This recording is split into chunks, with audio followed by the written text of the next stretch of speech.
The smell of rain came the moment I stepped off the plane, though perhaps it was only the feeling of rain. I was still inside the airport building.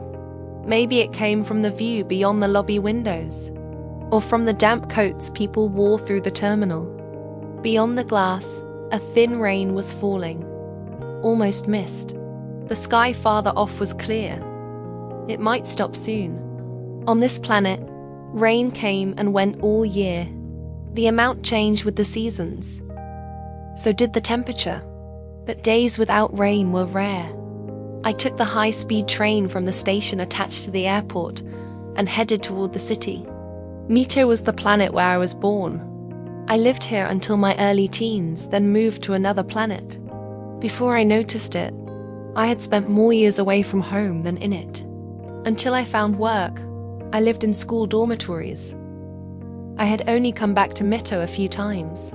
This time, I returned for paperwork. It should have been simple, something that could be done online.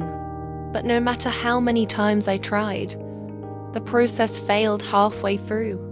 I spent months exchanging messages with officials. In the end, I added a few vacation days to the weekend and came in person. Part of me wanted to come. It had been a long time. 5 years, maybe. I thought I should see my parents too. Today I would go to the administrative district and stay at a nearby hotel. Tomorrow I planned to take the train out to the suburb where my parents lived. Stay one night and leave the next day. Outside the train window, wet plains stretched into the distance. Then factory districts. Then forests where almost nothing had been touched by human hands. The same scenes returned again and again. It looked unchanged from before. I had heard the planet had developed quickly in recent years, but at least this part remained the same. After a while, the buildings grew taller, more crowded. We were nearing the city center dot, then I noticed something different. Between the towers, above the roads, high overhead, transparent structures had been built. They looked like roofs made of glass. Entire districts seemed wrapped inside them. The closer we came to the center, the larger the structures became. At last, it looked as though the whole city sat beneath a single clear roof.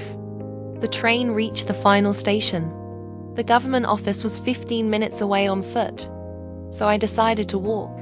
Outside stood rows of office towers beneath a grey sky, but there was no rain. Looking carefully, I saw the transparent roof stretch dozens of stories above the street.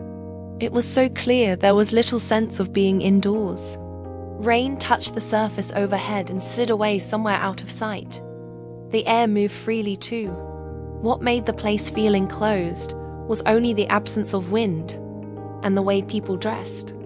I had worn the waterproof coat I used to wear when I lived here, with the hood folded into the collar. So far, I had no reason to use it. Few people around me wore anything similar. No one carried umbrellas. In the end, I reached the building without touching the outside air at all. The government office had moved into the upper floors of a high-rise.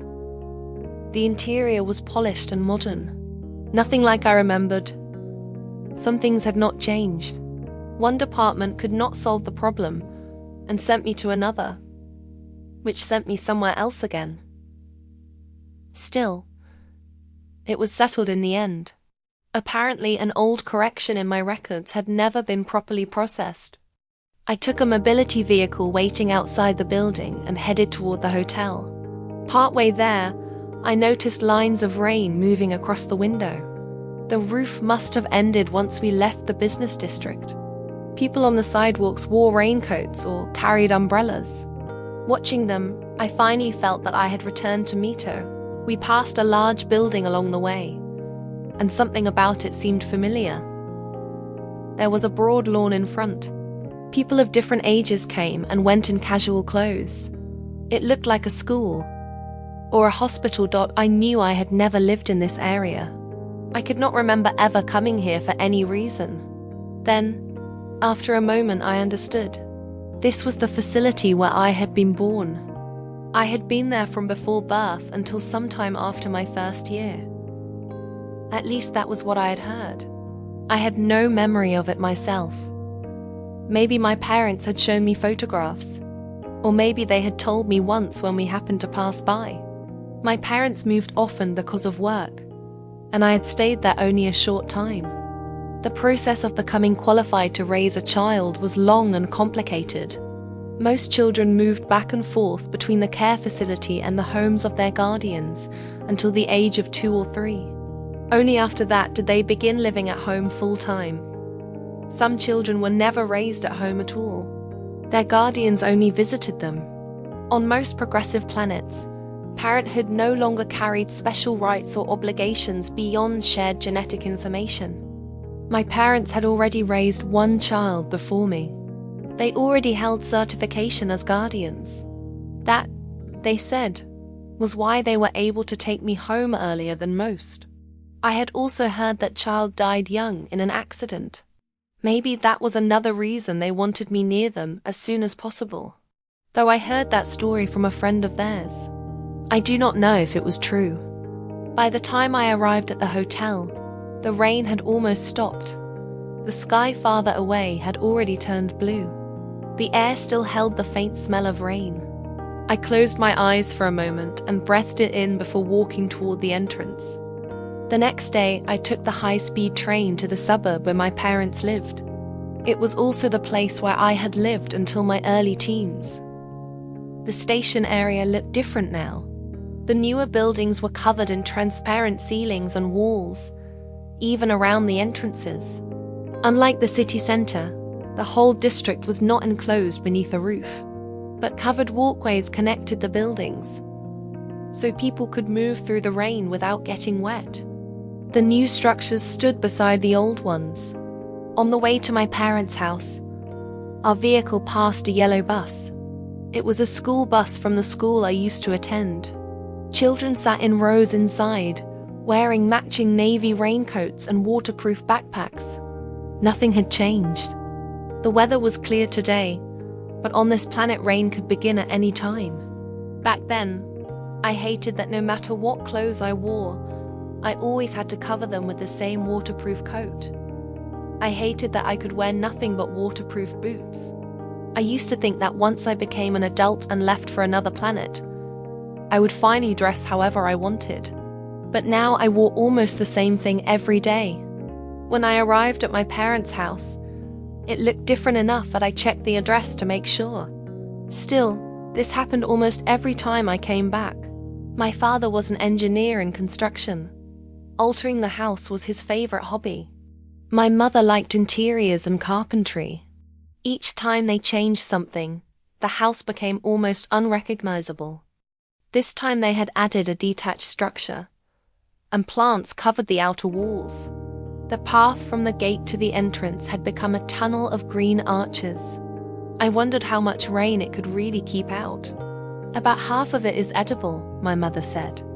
She told me they grew it themselves to save money and reduce waste. In one corner of the living room stood a large glass case for hydroponics. It ran on collected rainwater. My father made tea from herbs they had grown themselves. It smelled sweet. It was good. I opened the door that was supposed to lead to the wooden terrace outside. The terrace was gone. In its place was a room covered wall to wall in something like a pale cream carpet. The moment I stepped onto it, the floor gave way beneath me. My body lurched and nearly lost balance.